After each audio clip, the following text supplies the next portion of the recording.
Carlos Costa, muito obrigada por estar connosco. Como é que foi a sua experiência? O gosto é meu. Obrigada. Como é que foi a sua experiência e a sua vivência com o professor Marcos dos Santos na altura em que estiveram na direção os dois? Como é que era a vossa relação?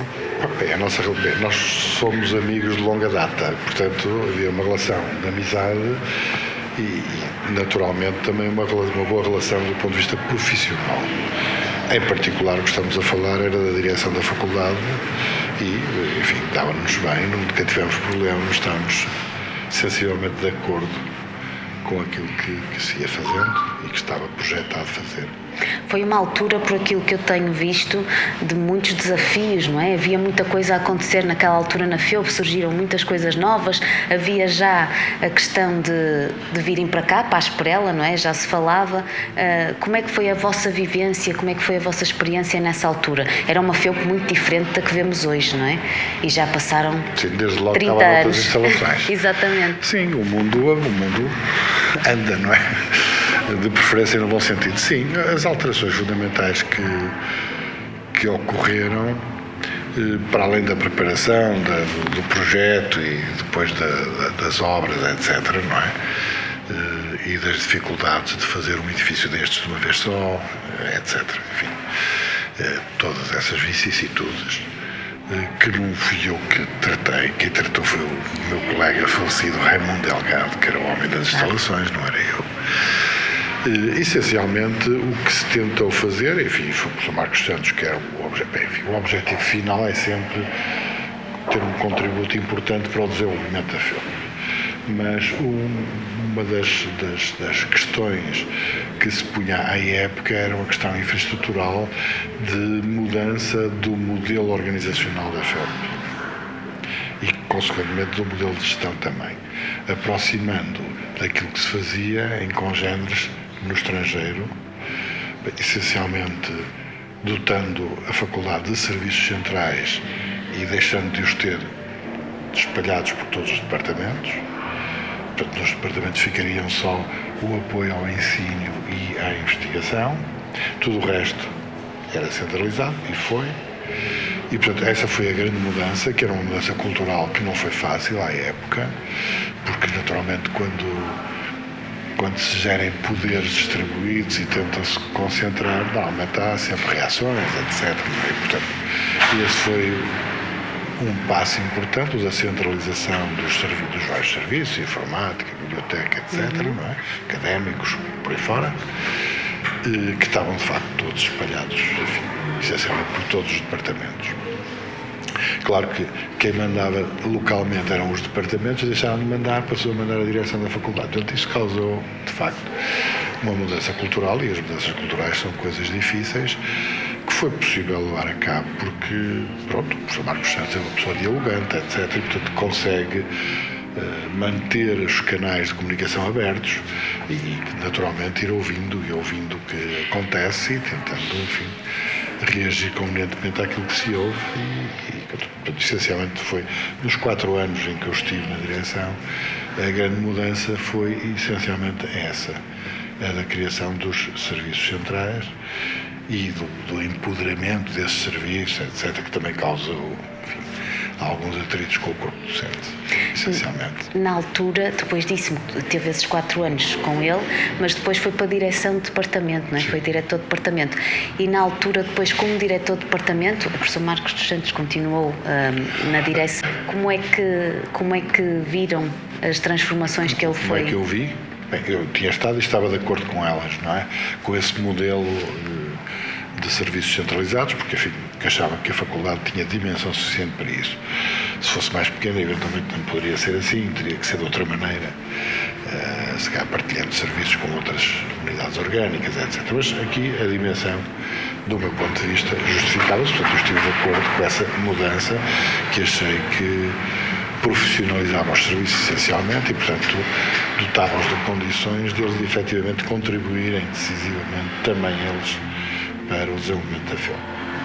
A nível departamental, o que eu fiz foi, essencialmente, executar ou ir executando aquilo que se pensava que deviam fazer os departamentos. Portanto, essencialmente, ter um secretariado de apoio ao ensino, outro de apoio à investigação e à inovação, não é?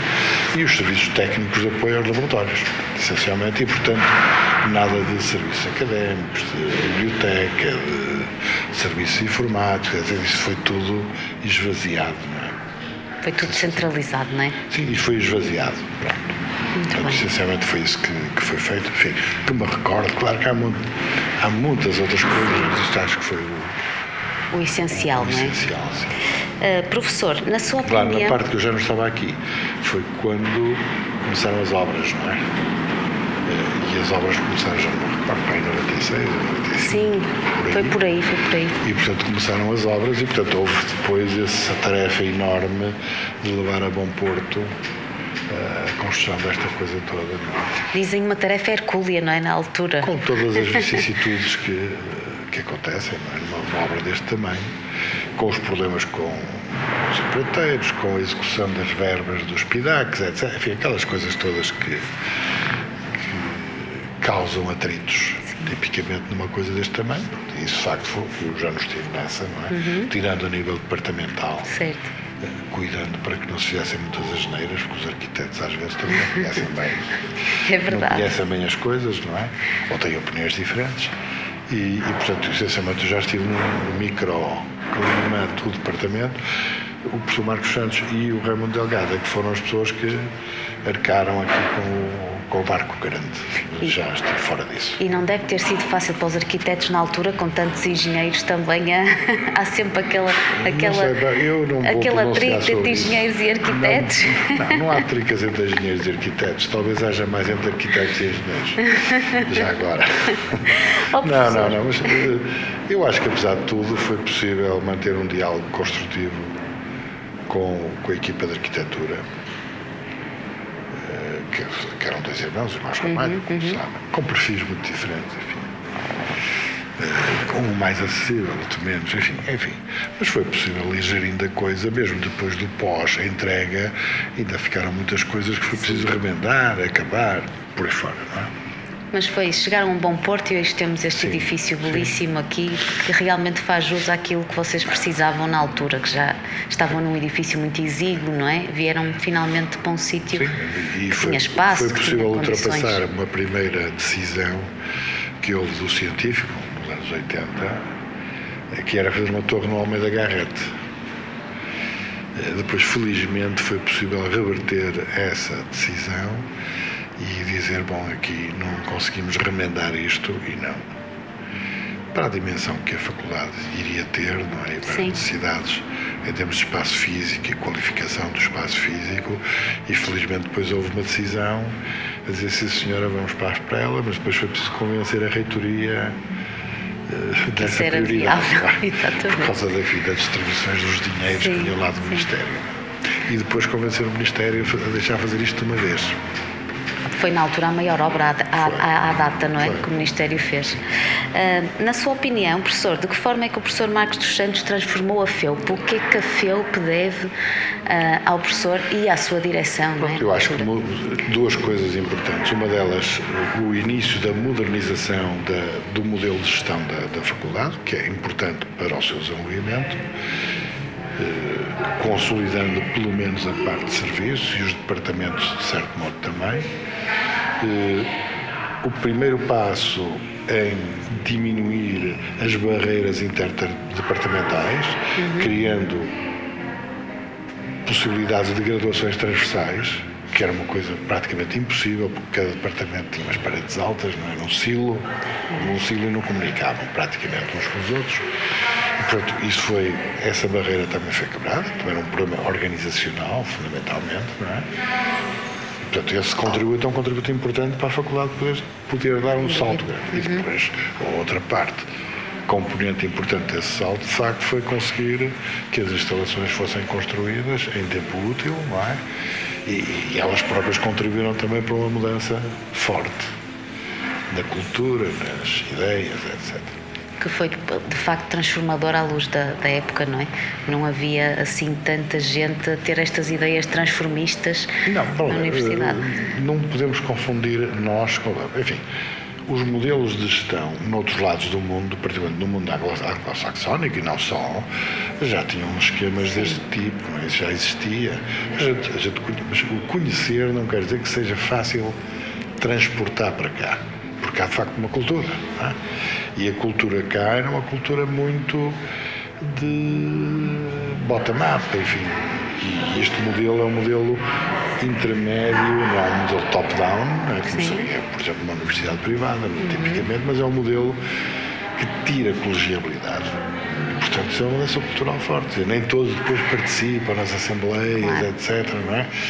Já só são alguns. Isto tira colegialidade, tira poder, tira a oportunidade de dizer qualquer coisa que vem na cabeça. Não é fácil fazer isto e ele conseguiu, de facto, fazer isso. Professor, uma palavra que define o professor Marcos dos Santos, na sua opinião, e porquê? Pode pensar um bocadinho. É um trabalhador inveterado, é um workaholic. Um bocado teimoso também, mas tem que ser teimoso para levar as coisas até ao fim. Mas bom ouvinte e uma pessoa com bom senso. Eu não consigo dizer isto numa palavra, não é? Sim. Mas essencialmente é isto, é uma pessoa com bom senso, trabalhadora até às últimas, não é? E bom ouvinte, atento, digamos, ao ambiente em que está a operar as mudanças que operou. Muito obrigada, professor. Obrigada. Tá bem?